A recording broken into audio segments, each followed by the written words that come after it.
Hello everyone, ఇంకా ఛానల్ని కొత్తగా చూస్తున్నారా? అయితే ప్లీజ్ సబ్స్క్రైబ్ చేసుకొని పక్కనే ఉన్న బెల్ ఐకాన్ని యాక్టివేట్ చేసుకోండి.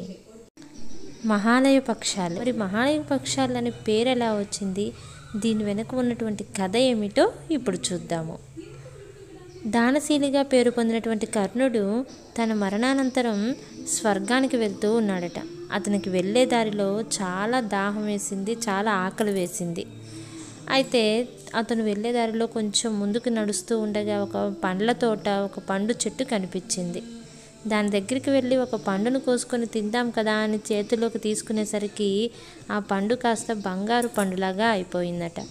సరే, ఇంకొక పండు కోసుకుందామని ఇంకొక చెట్టు దగ్గరికి వెళ్ళినా అదే పరిస్థితి ఏర్పడింది.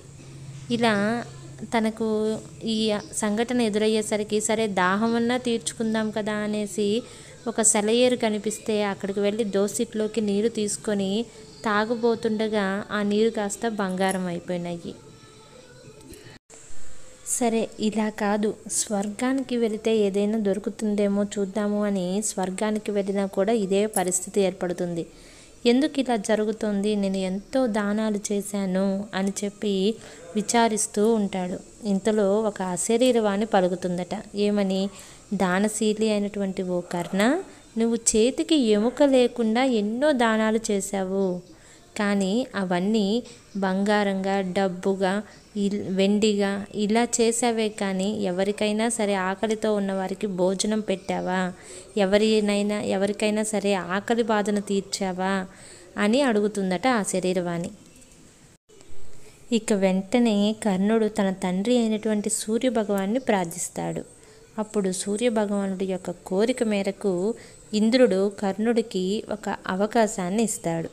అదేమిటంటే, కర్ణుడితో ఇంద్రుడు ఈ విధంగా అంటాడు: నీవు వెంటనే భూలోకానికి వెళ్ళి భూలోకంలో ఆకలితో అలమటిస్తున్నటువంటి బంధుమిత్రులకు కానీ, పేదలకు కానీ ఎవరికైనా సరే భోజనం పెట్టు, అన్నదానం చెయ్యి, వాళ్ళ ఆకలిని తీర్చు. అలానే మీ పితృదేవతలకు కూడా తర్పణాలు చెయ్యి అని. ఇక ఆ పని నిమిత్తం కర్ణుడు వెంటనే భూలోకానికి తిరిగి వస్తాడు. ఆ తిరిగి వచ్చినటువంటి రోజు భాద్రపద మాస బహుళ పాడ్యమి. ఆ రోజు నుండి బంధుమిత్రులకు, పేదలకు అందరికీ అన్నదానాలు చేశాడు, వారి ఆకలిని తీర్చాడు, అలాగే పితృదేవతలకు తర్పణాలు చేశాడు. ఇలా ఎప్పుడైతే చేశాడో అతని ఆకలి బాధ కూడా తీరిపోయింది. తిరిగి అతను అమావాస్య రోజు స్వర్గానికి చేరుకుంటాడు. అందుకే ఆ అమావాస్యను మహాలయ అమావాస్య అంటారు.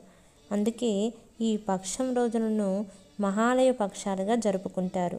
ఎవరైతే ఈ మహాలయ పక్ష కాలంలో పితృదేవతలకు తర్పణాలు చేసుకుంటారో, స్వయం పాకం దానం చేస్తారో వారికి చక్కటి శుభ ఫలితాలు కలుగుతాయని చెబుతుంటారు పెద్దలు.